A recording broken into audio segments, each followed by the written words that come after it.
I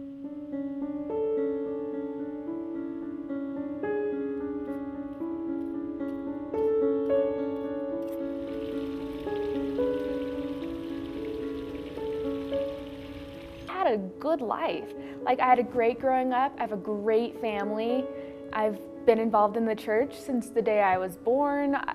My life is ideal in comparison to a lot of people's, and so I never thought that I had a reason to be depressed, and I thought that you had to have a reason, something traumatic had to happen to you.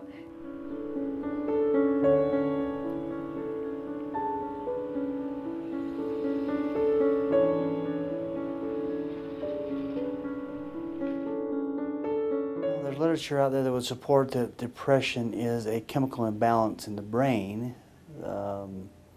stating that serotonin is uptook by the neuron in the brain quickly. And those that are depressed, that's happening in them. What needs to happen is the serotonin needs to stay there longer. Depression is a wide, varied disorder depending on the person, but usually it's not wanting to be out among people, wanting to be alone,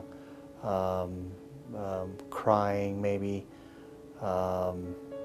even to the point of thinking about hurting yourself, those kind of things. I didn't want to do anything. I just wanted to, it was kind of like I wanted the day to go away every day. So I did whatever it took to try to just pass time, try to ignore what was happening in my life, try to just suppress everything. You know, stay up as late as you can so when you fall asleep, you sleep until dinner.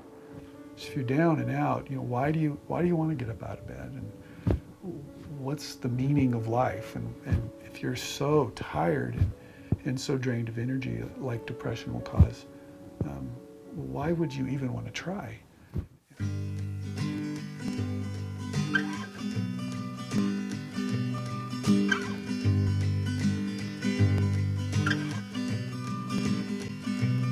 I served in Tulsa, Oklahoma, and one day, I guess the Lord decided that I was to take a different course.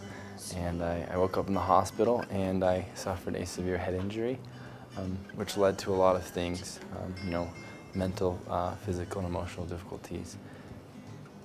I guess the things that brought on depression, the things that started it, were the idea that you failed, the idea that you can try so hard at something and still fail, and then be a part of a community that supports only success.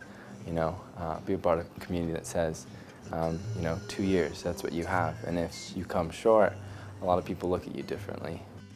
So, come on now. I didn't feel like I compared to a lot of the people I saw at church, you know, the Molly Mormons or the Relief Society presidents or people who are on their spiritual high. I felt that I couldn't even compare anything close to where they were spiritually and, you know, where they were going with their faith and their devotion. And I just felt like there was no point. I was already so far down, why even try? I'm just kind of gonna get by. And that was my attitude about most of the things in church. Just kind of get by, do what you need to do, kind of put on a front, but then go home and behind closed doors just realize that I wasn't like a lot of the people that I went to church with.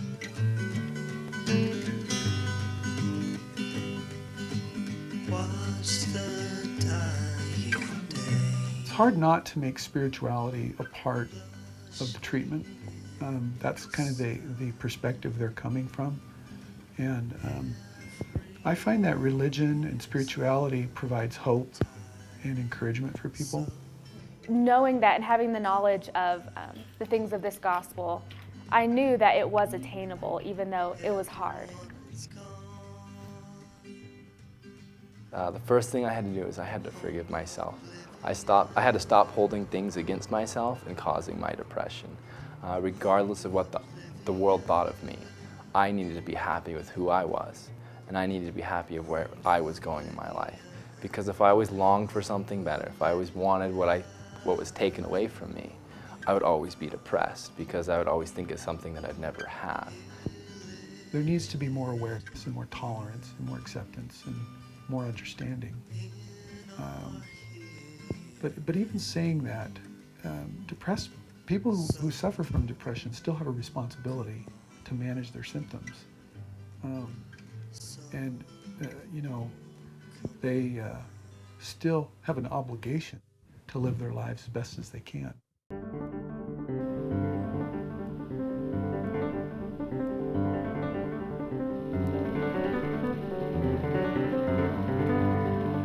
The LDS Church has helped me to realize there are options, that it is okay. People have these disorders and diseases, and that they aren't any less valued in the eyes of God.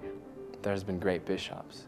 There has been great members of the church that have built me up, that have showed me that path, that have allowed me to see how I could bring Christ to my life more, so that I can, grow closer attachment to Him, rather than growing closer attachment to the world around me and how I failed. And as soon as I let go of the world around me and how I failed and started to hold on to Him and His guidance and the people that He has called to serve His church, the easier it was to come out of it. The church, the LDS Church, is great at structuring people's lives. There's opportunities for service, there's opportunities for social connections. Just attending church is an opportunity to listen to hopeful messages. I think religion has played a huge impact in the aspect of the atonement, in that Jesus Christ knows how I'm feeling. He knows how tired I felt when I'm at the lowest of lows. He knows how I feel when, no outfit looks good that day, and so I just don't want to go to school because there's no point in life. Without my religious base, without Christ in my life, I wouldn't have overcome it. Christ is the great example of forgiveness. Christ is the great example of how to live our life. He knows everything I felt, and so he's there that I can turn to Him and ask Him for help, and to lean on Him for these feelings that I'm feeling and thoughts that I have, and to know that I'm not the only one that has suffered this, and that He knows exactly how I'm feeling, and that lifts me up, and knowing that the atonement is always there for me no matter what I do, say, feel, anything. The number one most important thing is to act. Because as you act and as you find ways to enjoy life, and as you become a part of life, you start to be happy. Well, the first thing I would do is, one, to let people know there's hope and that treatment works, and that you can beat it. You might, the symptoms might never fully go away, but life can become much more manageable and enjoyable